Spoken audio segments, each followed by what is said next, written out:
श्रीमद् भागवत महापुराण प्रथम स्कंद 8वां अध्याय।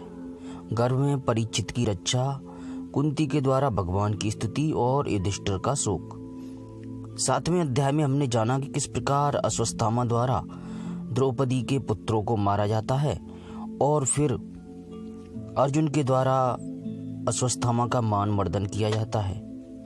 अंत में जब अर्जुन और द्रौपदी शोकाकुल हो रहे होते हैं, उसके पश्चात अंत्येष्टि क्रिया करते हैं। अब आगे सूत जी कहते हैं, इसके बाद पांडव श्री कृष्ण के साथ जलांजलि के इच्छुक मरे हुए स्वजनों का तर्पण करने के लिए स्त्रियों को आगे करके गंगा तट पर गए। वहां उन सब ने मृत बंधुओं को जलदान दिया और उनके गुणों का स्मरण करके बहुत विलाप किया।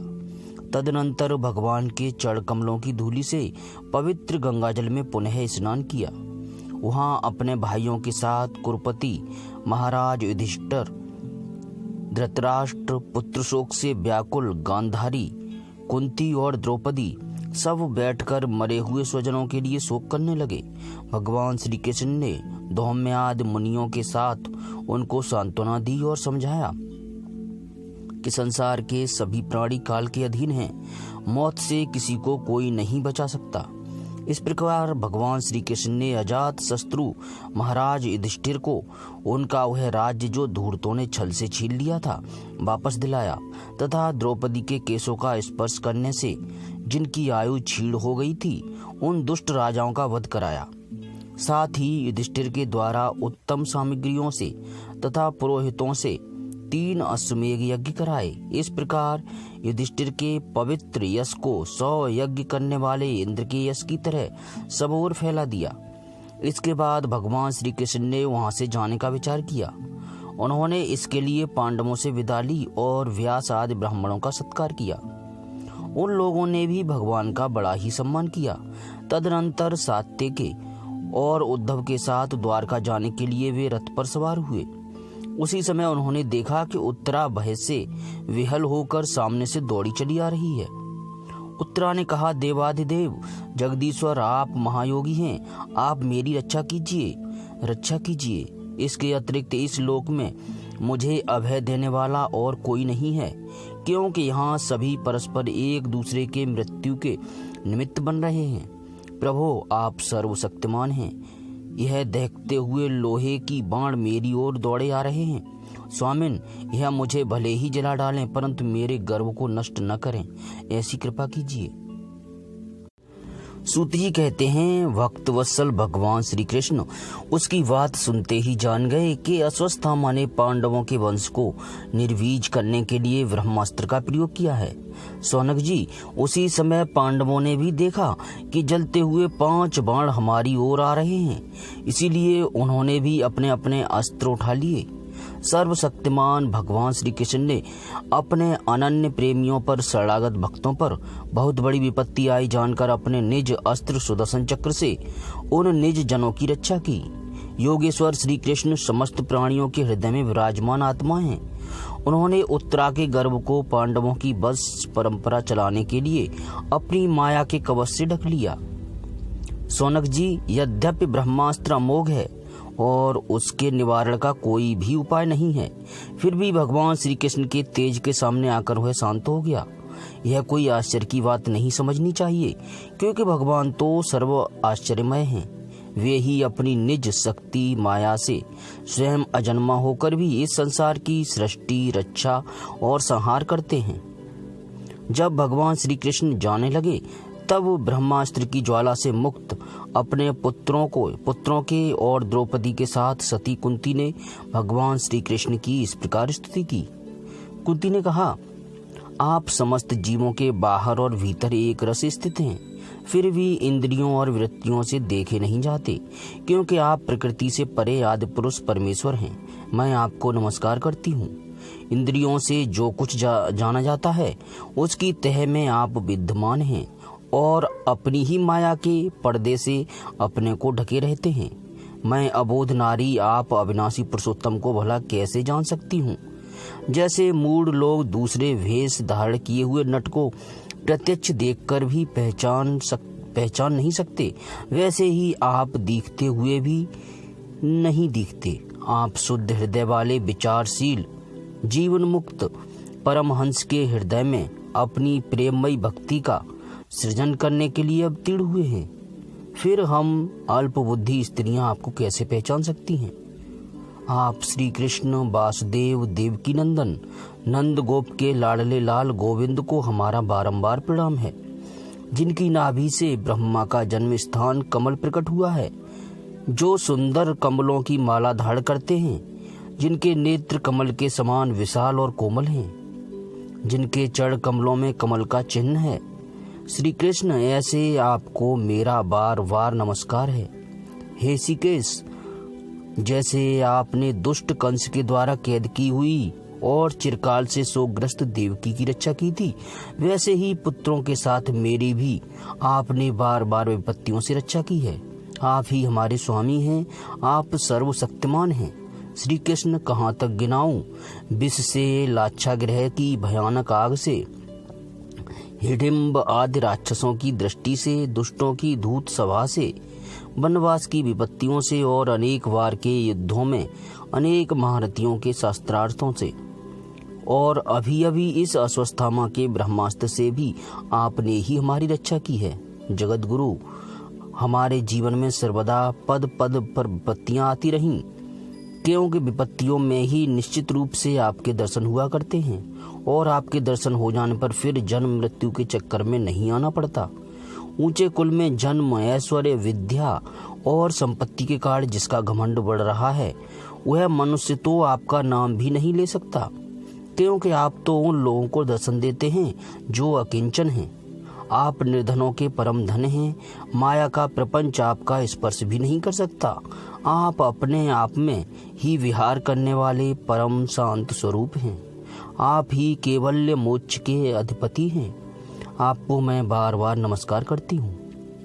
मैं आपको अनादि अनंत सर्वव्यापक सबके नियंता काल रूप परमेश्वर समझती हूँ।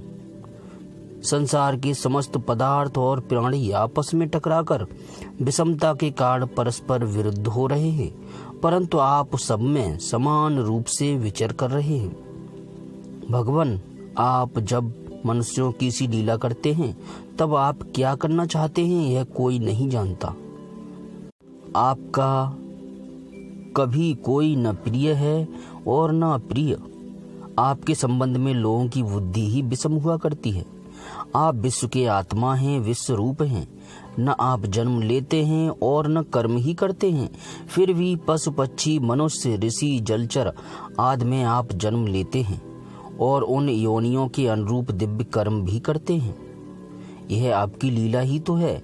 जब बचपन में आपने दूध की मटकी फोड़कर यशोदा मैया को खिंचा दिया था और उन्होंने आपको बांधने के लिए हाथ में रस्सी ली थी, तब आपकी आंखों से आंसू झलक आए थे।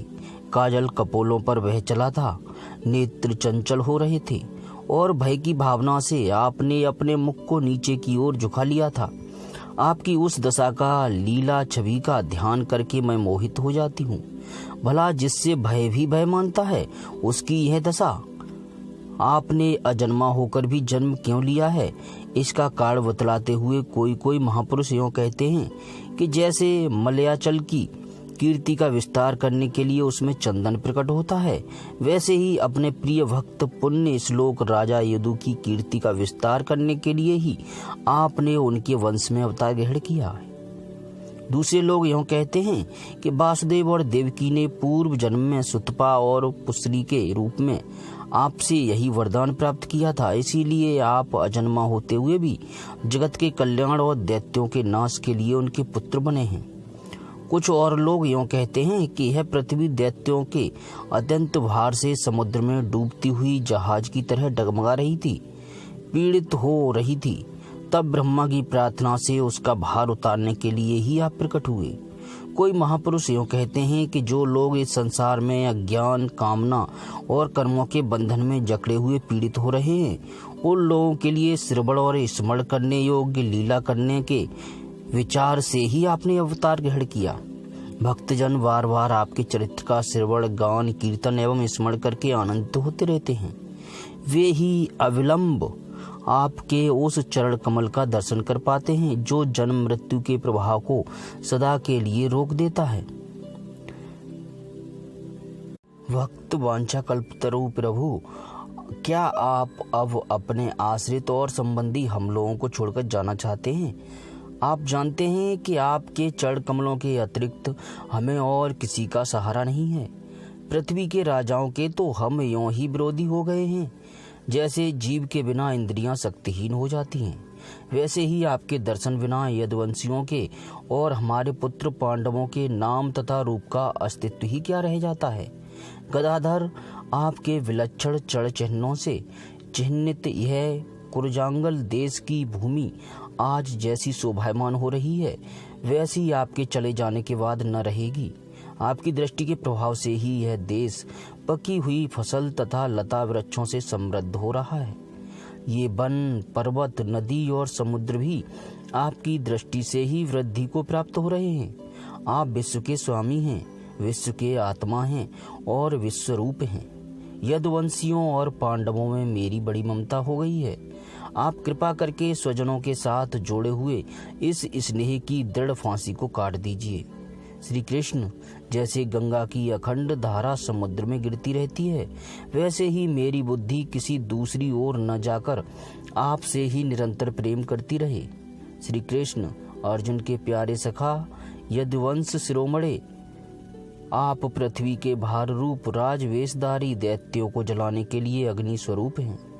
आपकी शक्ति अनंत है। गोविंद, आपका यह अवतार गौ, ब्राह्मण और देवताओं का दुख मिटाने के लिए ही है। योगेश्वर, चराचर के गुरु भगवान, मैं आपको नमस्कार करती हूँ। सूत जी कहते हैं, इस प्रकार कुंती ने बड़े मधुर शब्दों में भगवान की अधिकांश लीलाओं का वर्णन किया। यह सब सुनकर भगवान श्री कृष्ण अपनी माया से उसे मोहित करते हुए से मंद मंद मुस्कुराने लगे। उन्होंने कुंती से कह दिया, अच्छा ठीक है, और रथ के स्थान से वे हस्तिनापुर लौट आए। वहाँ कुंती और सुभद्रा आदि देवियों से विदा लेकर जब वे जाने लगे, तब राजा युधिष्ठिर ने बड़े प्रेम से उन्हें रोक लिया। राजा युधिष्ठिर को अपने भाई बंधुओं के मारे जाने का बड़ा शोक हो रहा था। भगवान की लीला का मर्म जानने वाले व्यास आदि महर्षियों ने और स्वयं अद्भुत चरित्र वाले भगवान श्री कृष्ण ने भी अनेकों इतिहास कहकर उन्हें समझाने की बहुत चेष्टा की, परंतु उन्हें सांत्वना न मिली, उनका शोक न मिटा। शौनक आदि ऋषियों, धर्मपुत्र राजा युधिष्ठिर को अपने स्वजनों के वध से बड़ी चिंता हुई। वे अविवेक युक्त चित्त से स्नेह और मोह के वश में होकर कहने लगे, भला मुझ दुरात्मा के हृदय में बद्धमूल हुए इस अज्ञान को तो देखो। मैंने सियार कुत्तों के आहार इस अनात्मा शरीर के लिए अनेक अछौहिड़ी सेना का नाश कर डाला। मैंने बालक, ब्राह्मण, संबंधी, मित्र, चाचा, ताऊ, भाई बंध और गुरुजनों से द्रोह किया है। करोड़ों वर्षों में भी नरक से छुटकारा नहीं हो सकता। यद्यपि शास्त्र का वचन है कि राजा यदि प्रजा का पालन करने के लिए धर्म युद्ध में शत्रुओं को मारे तो उसे पाप नहीं लगता, फिर भी इससे मुझे संतोष नहीं होता। स्त्रियों के पति और भाई बंधुओं को मारने से उनका मेरे द्वारा यहाँ जो अपराध हुआ है, उसका मैं गृह स्थोचित यज्ञ, यागा आदि के द्वारा मर्जन करने में समर्थ नहीं हूँ। जैसे कीचड़ से गंदला हुआ जल स्वच्छ नहीं किया जा सकता, मदिरा से मदिरा की अपवित्रता नहीं मिटाई जा सकती, वैसे ही हिंदुस्तान से हिंसा बहुल यज्ञों के द्वारा एक भी प्राणी की हत्या का प्रायश्चित नहीं किया जा सकता। 8वां अध्याय समाप्त।